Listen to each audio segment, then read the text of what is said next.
All right, let's get into it. Today, we're diving deep into the dark and honestly unbelievably complicated story of the Jeffrey Epstein scandal. It's a case that pulled in some of the most powerful people in the world and, as you'll see, left behind a trail of secrets that are still being uncovered.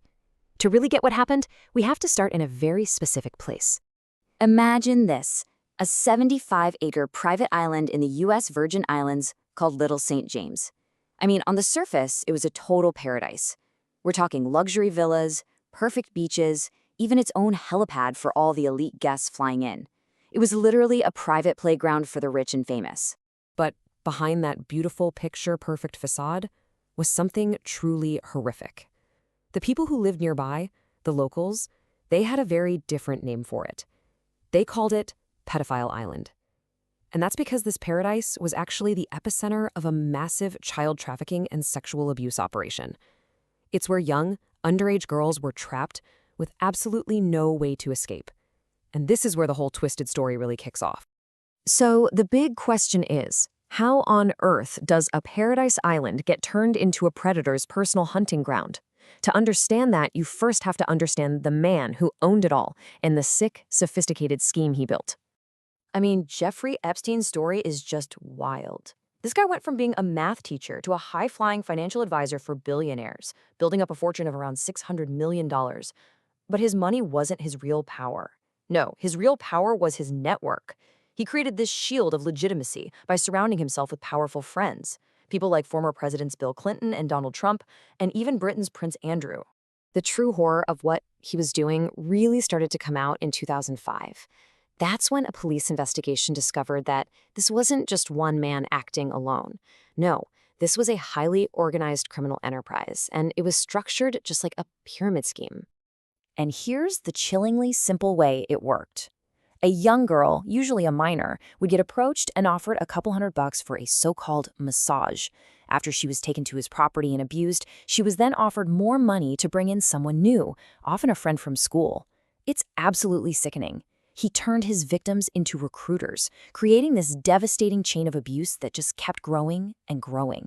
So you'd think, right? With dozens of victims, clear evidence, this guy should have been looking at life in prison. But that is not what happened.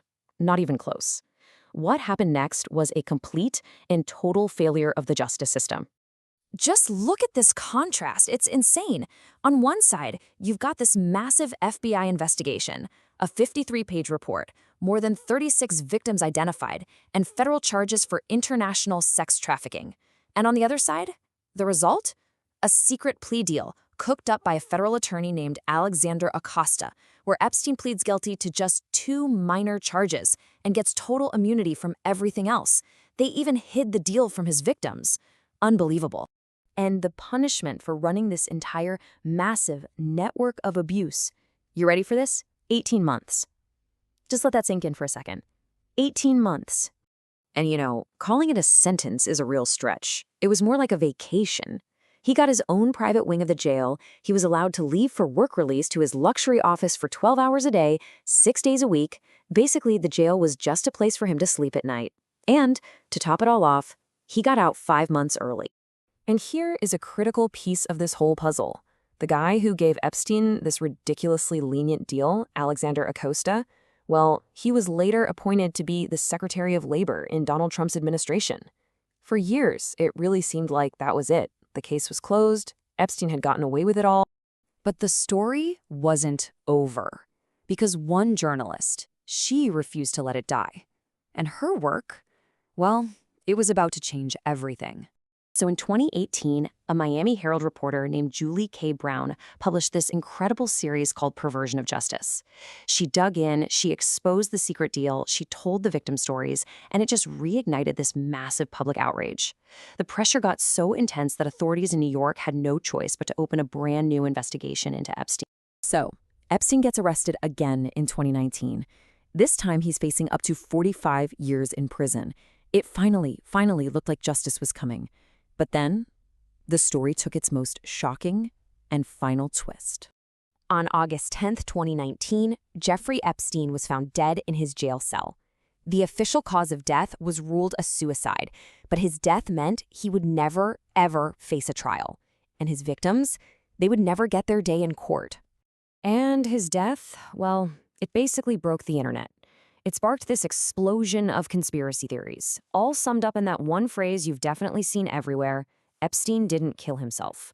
A lot of people believe he was murdered to protect all the powerful people he had dirt on, and you heard names from all over the political map, including Bill Clinton. So with him gone, this mystery just put an intense spotlight on one thing: the Epstein Files. Those sealed documents from his case, the question of who was named in those files and if they'd ever see the light of day, became a massive political issue. And this became a huge political football. During his 2024 campaign, for instance, Donald Trump actually promised voters that if he got elected, he would release all of the Epstein files. But then, well, look what happened. He wins, and by July of 2025, his own Justice Department announces that the so-called client list does not exist, and no more files would be released. A complete U-turn. And how did Trump explain this sudden change of heart? He started dismissing the whole thing, calling it pretty boring stuff and a Democrat hoax that never ends. It was a stark contrast to what he'd been saying on the campaign trail, and it just made people wonder what he could possibly be hiding.